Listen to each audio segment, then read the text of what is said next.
नमस्कार, पूनम डेली ब्लॉग्सवर तुम्हा सगळ्यांचं स्वागत आहे. आज मी बनवणार आहे घेवड्याची शेंग. जरा वेगळ्या पद्धतीने बनवणार आहे, त्यामुळे तुम्ही नक्की ट्राय करून बघा.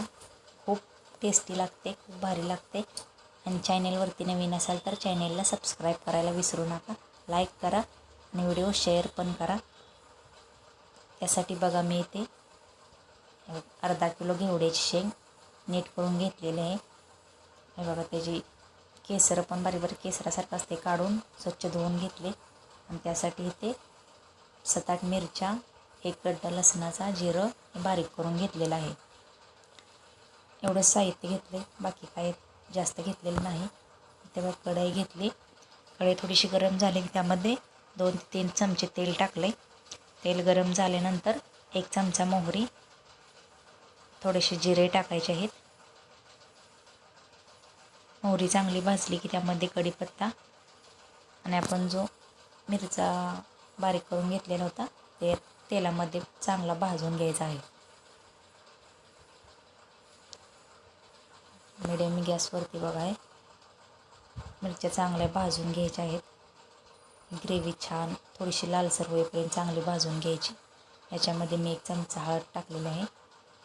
मिक्स करून घ्यायचं आणि आपण जी शेंग नीट केलेली होती घेवड्याची ती याच्यामध्ये टाकायची आहे. ह्याच्यात बिलकुल पाणी ओतायचं नाही. एकदम सोपी रेसिपी आहे, झटपट तयार होणारी आहे. मुलांच्या टिफिनसाठी किंवा पटकन चपातीसोबत खाण्यासाठी भाजी लगेच तयार होती. नक्की ट्राय करून बघा. चवीनुसार मीठ टाकायचं आहे आणि मिक्स करून घ्यायचं. मीडियम गॅसवरती आपण झाकण ठेवायचं आहे वर. बघा, असं झाकून ठेवायचं. 1-5 मिनिटांनं बघा मस्त असं पाणी सुटलेलं आहे. शेंग एकदम वाफेवर शिजलेली आहे, बघू शकता तुम्ही. खूप छान लागते. लाल तिखट न वापरता असं मिरच्याची ग्रेव्ही वापरून तुम्ही नक्की ट्राय करून बघा.